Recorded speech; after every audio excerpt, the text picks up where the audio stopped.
Scoop recognized that leadership on issues was intellectual leadership.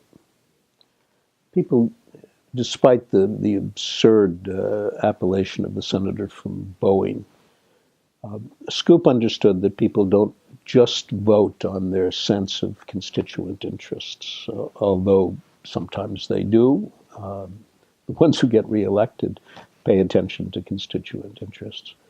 But ideas are important too, and how one sees the world is important. And so Scoop put an enormous emphasis, more than any senator that I've ever observed or read about, on educating his colleagues. The Permanent Subcommittee on Investigations was a committee that normally would delve into corruption, wrongdoing, mismanagement of federal programs, and the like. When Scoop was chairman, and when he was chairman of a little subcommittee of that committee, which is the one I worked for, the Subcommittee on International Operations and Organizations, he held hearings frequently for the sole purpose of conveying ideas that he thought it was important for the senators to appreciate in the public debate of the issues of the day. So people like James Schlesinger and Richard Pipes, who's then a Harvard professor, Jim Billington, before he became famous, Leonard Shapiro, who was at the London School of Economics, Malcolm McIntosh, who was an advisor to the British Prime Minister, Leo Labeds, who was the editor of a journal in London. The list goes on, were all brought to Washington and asked to testify before this little subcommittee.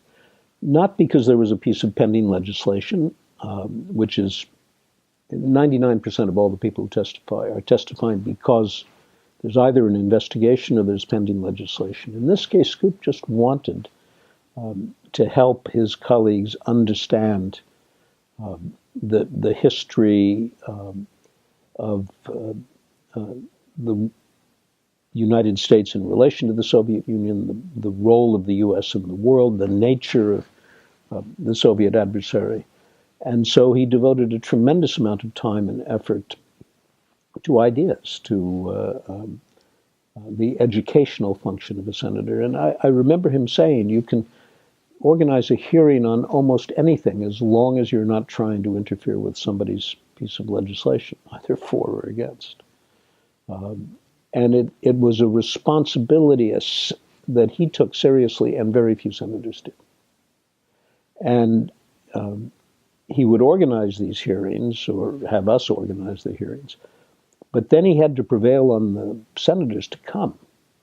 There's nothing more pathetic than a hearing with only the chairman of the subcommittee in the otherwise an empty room. So one of our jobs was to make sure that the hearings were sufficiently interesting so that people would want to come. And they did. And the record of those hearings would constitute if assembled in one place, a fascinating history of the major international geopolitical issues at the time. This was a role that no one else took on. At least I can't think of another senator who thought it was important to do that. And in many cases, his leadership led to not only shaping the thinking of many of his colleagues, but the executive branch as well.